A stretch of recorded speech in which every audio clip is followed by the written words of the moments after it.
मरचू जंगल से लकड़ियां काटकर बाजार में बेचने गया, लेकिन उसे लकड़ियों के अच्छे दाम नहीं मिले। इस पर मरचू ने कहा, अरे भैया, इतने कम पैसे, इन पैसों में तो 2 वक्त का खाना भी नहीं मिलेगा। आप मुझे बहुत ही कम पैसे देते हैं। मैं इतनी मेहनत से लकड़ियां काट कर आता हूँ, लेकिन उनके पैसे मुझे बहुत कम मिलते हैं। भैया, तुम्हारी लकड़ियां होती ही इतनी कमजोर हैं कि मैं इससे ज्यादा पैसे नहीं दे सकता। तुम्हारी लकड़ियों के बस इतने ही पैसे बनते हैं। अरे भैया, कुछ ज्यादा कर दो ना। वो क्या है ना कि इन पैसों का तो कुछ भी नहीं आता। मैं अपनी जिंदगी कैसे गुजारूंगा। भैया, तुम जाकर अच्छी लकड़ियां लाओ, तभी इन लकड़ियों का अच्छा दाम मिल पाएगा, वरना इन लकड़ियों का तो यही दाम है। ये सुनकर मरचू बहुत ज्यादा परेशान हो गया और पैसे लेकर किराने की दुकान से सामान खरीदकर घर आ गया। घर पहुंचते ही मरचू की पत्नी सीता ने कहा, अरे जी, सामान ले आए आप? हाँ जी, सामान ले आया हूँ। सीता के चेहरे पर खुशी छा जाती है, लेकिन जब उसने सामान देखा, जी, इसमें तो बहुत थोड़ा सामान है। हाँ सीता, मुझे पता है कि यह सामान बहुत थोड़ा है, लेकिन मैं क्या करूं? मेरे पास जितने पैसे थे, मैं उतने का ही सामान लेकर आ गया हूँ। इस तरह हमारा गुजारा कैसे हो पाएगा जी? आपको तो पता ही है कि हम कितनी मुश्किलों से गुजारा करते हैं। हाँ हाँ, मुझे पता है, लेकिन मैं कर भी क्या सकता हूँ? मेरे पास इतने पैसे ही नहीं कि हम एक अच्छी जिंदगी गुजार सकें। इतनी मेहनत कर रहा हूँ, लेकिन फिर भी मेहनत का फल नहीं मिल रहा।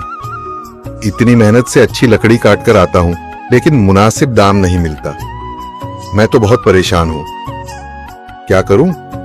कहाँ जाऊँ? अरे जी, आप परेशान न हो, आप कोई और काम देख लें।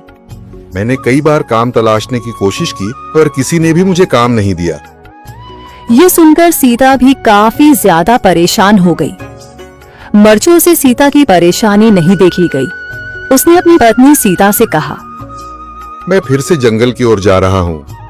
अरे जी, अभी मत जाइए ना, वैसे भी शाम हो रही है।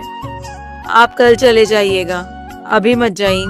ठीक है, अगर तुम रोक रही हो तो मैं नहीं जाता। मैं कल चला जाऊंगा। इसके बाद मरचू गांव में घूमने के लिए चला गया। तभी उसे एक आदमी मिला और उसने कहा, कहाँ जा रहे हो भैया?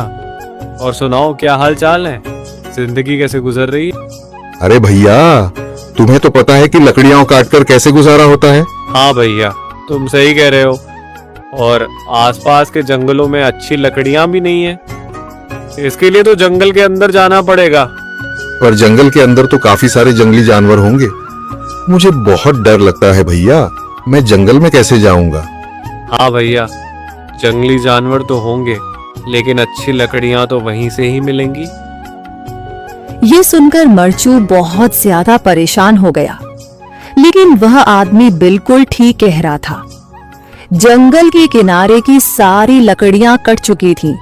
अब सिर्फ जंगल के अंदर ही अच्छी लकड़ियां बची थीं।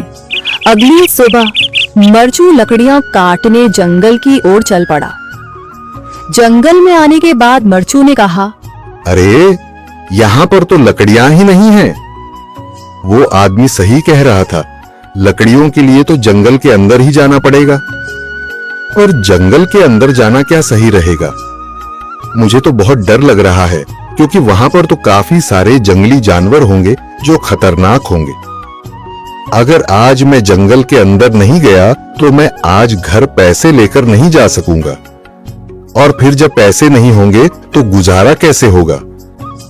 मरचू जंगल के बाहर खड़ा सोचता ही रहा और फिर उसने सोचा, अरे, यहाँ पर भी कोई मजबूत पेड़ दिखाई नहीं दे रहा जिससे मैं लकड़ियां काटकर घर ले जा सकूं। लगता है और अंदर जाना पड़ेगा। यही सोचकर मरचू जंगल के अंदर चला गया। अंदर जाने के बाद उसने इधर उधर पेड़ देखे, पर उसे कोई भी अच्छा पेड़ दिखाई नहीं दिया। यह सोचकर मरचू जंगल के और अंदर चला आया।